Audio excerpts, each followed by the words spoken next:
Hi guys, எல்லாருக்கும் வணக்கம் guys. இந்த வீடியோவில் நம்ம என்ன பார்க்க போகிறோன்னா, என்னங்க இந்திய அணி இப்படி அடிக்கிறாங்க. இந்திய அணியை பார்த்தா எனக்கு ரொம்ப பயமாக இருக்குங்க.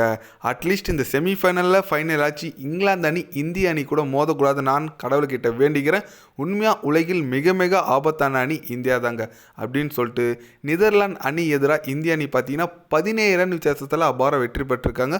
அதிரடியாக பேட்டிங் ஆடி அந்த வெற்றி குறித்து முன்னாள் நியூசிலாந்து அணியோட கேப்டன் சொல்லலாம், அதிரடி வீரர்னு சொல்லுவாங்க. இப்போது இங்கிலாந்து அணிக்கு தலைமை பயிற்சியாளர் இருக்கும் பிராண்டன் மெக்கலம் பார்த்தீங்கன்னா நெதர்லாந்து அணி எதிராக இந்திய அணி வெற்றி குறித்து ஓப்பனாக பத்திரிகையாளர் சந்திப்பில் பேசியிருக்காரு.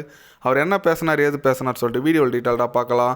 அதுக்கு முன்னே நீங்கள் நம்ம சேனலுக்கு புதுசாக வந்திருந்தீங்கன்னா ஒரு சப்ஸ்கிரைப் மட்டும் பண்ணிவிட்டு வாங்க, வீடியோக்குள்ளே போகலாம். ஆமாங்க, நெதர்லாந்து அணி ஆப்போசிட்டாக இந்திய அணி 17 ரன் வித்தியாசத்தில் அபார வெற்றி பெற்றிருக்காங்க. அந்த வெற்றி குறித்து பிராண்டன் மெக்கலம் என்ன சொன்னார் கேட்டிங்கன்னா, நான் எப்படி விளையாடணும்னு நினைக்கிறனோ அது போல் இந்திய அணி விளையாடுறாங்க. அந்த பேஸ்பால் கிரிக்கெட் என்னன்னு சொல்லிட்டு காட்டுறாங்க. T20 பொறுத்த வரைக்கும் மிக மிக ஆபத்தான அணி இந்தியா தாங்க. நெதர்லாந்து அணி எதிராக இந்திய அணி வெற்றி பெற்றதுக்கு நான் வாழ்த்துக்கள் சொல்லிக்கிறேன். எனக்கு என்ன தோணுது கேட்டிங்கன்னா, நாங்கள் இப்போ குரூப் ஸ்டேஜுக்கு குவாலிஃபைட் ஆகிருக்கோம். செமிஃபைனல் ஃபைனலில் இந்திய அணி கூட மோதாமல் நாங்கள் ஃபைனலுக்கு போகணும்னு நினைக்கிறேங்க. செமியில் கூட. ஏன்னா இந்திய அணிகிட்ட மோதினா கண்டிப்பாக ரொம்ப ஒரு அபாரமான அணியாக இருக்காங்க. கோப்பை வெல்றதுக்கு எங்களுக்கு ரொம்ப கஷ்டமாக இருக்கும். இந்திய அணி உண்மையாக ஒரு வலுவான அணிங்க, தலை சேர்ந்த அணிங்க. இந்திய அணிக்கு நான் வாழ்த்துக்கள் சொல்லிக்கிறேன். கண்டிப்பாக நான் என்ன இன்டென்ட் நினைக்கிறனோ அந்த இன்டென்ட்டோட இந்திய அணி விளையாடுறாங்க. எனக்கு ரொம்ப பார்க்க நல்லா இருக்குங்க அப்படின்னு சொல்லிட்டு நம்ம பிராண்டன் மெக்கலம் பார்த்தீங்கன்னா ஒரு பேஸ்பால் கிரிக்கெட்டு டெஸ்ட் மேட்ச்லேயே விளையாடணுன்னு சொன்ன ஆள், அதான் அடிச்சு ஆடணுன்னு சொன்ன ஆள் அவர். இந்தியா இந்தமாரி அடிச்சு ஆடுறது பார்த்து கொஞ்சம் பெரும்பட்டு பேசியிருக்காருன்னே சொல்லாங்க.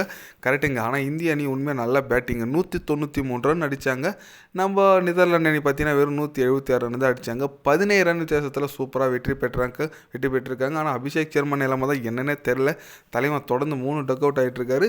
ஓகே விடுங்க, எல்லாருக்கும் யானைக்கும் அடி சறுக்கும் மாரி நல்லா ஆடி இந்த பிளேயர் திடீர்னு இந்த வேர்ல்டு கப்பில் சரியாக விளையாடல, அதெல்லாம் விடுங்க. பட் ஆனால் சொல்லி அவனுங்க இந்திய அணி தரமான ஒரு பேட்டிங் பர்ஃபார்மன்ஸ், போலிங் சூப்பராக போட்டாங்க சொல்லலாங்க. ஏன்னா வருண் சக்கரவர்த்தி அவருக்கு ஒரு ஸ்பெல்லே முடிக்க மாட்டுறாங்க. அவர் ஸ்பெல்லு 4 ஓவரே போட மாட்டார். 2 ஓவர் போடுறாரு, 3 ஓவர் போடுறாரு. ஆனால் அதிலே பார்த்தீங்கன்னா 2-3 விக்கெட் சொல்லிட்டு கைட்டிடுறாரு. அவர் தான் குரூஷியலாக ஸ்டார்டிங்கில் விக்கெட் எடுத்து ஆரம்பித்து கொடுத்தாரு. அவர் ஒரு 3 விக்கெட். சிவன் துபே வந்து ஆல்ரவுண்டிங் பர்ஃபார்மன்ஸுங்க. பேட்டிங்கில் ஒரு 66, போலிங்கில் ஒரு 2 விக்கெட்டு. தலைவன் அவரோட சம்பவத்தை செஞ்சுட்டார். ஓவரால் நல்ல பர்ஃபார்மன்ஸ் கொடுத்துருக்காங்க இந்திய அணி.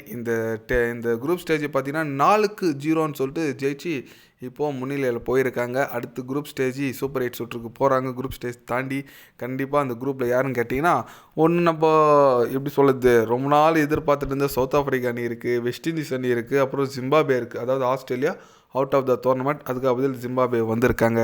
கண்டிப்பாக ஒரு நல்ல ஒரு என்டர்டைன்மெண்ட் இருக்குங்க. பொறுத்து வந்து பார்க்கலாங்க யார் வேர்ல்டு கப் அடிக்கிறாங்க சொல்லிட்டு.